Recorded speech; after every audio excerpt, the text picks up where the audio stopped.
Bye bye, Dot. Don't know when we're going to see you, but it should look good when we do see you.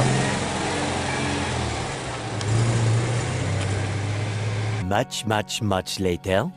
So we're at Citroen's, and what we have here is most of the parts has come off Dotty. I think it's safe to say we needed that floor pan to be replaced, and sill, and obviously the spare wheel well, which, to be honest, that and the bit where the rear bumper was there was probably the only parts that we could really see, but we knew there was more that needed to be done. Let's go and have a look how she looks now. And there she is.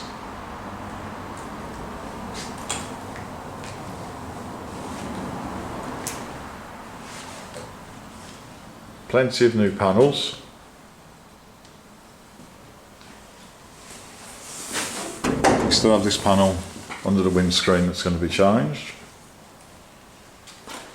Nice new solid floor.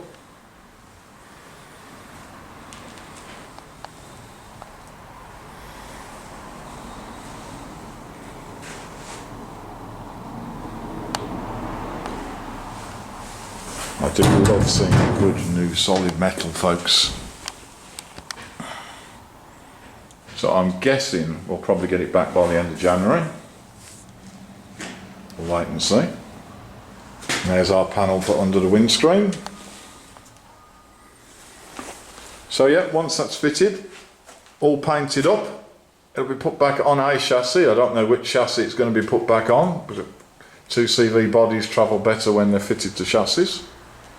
I don't know what Jonathan's plans are with that one, whether it's Dotty's chassis that's coming up or not. But there you have it, folks. That's how Dotty's looking today. It's currently the 19th of December.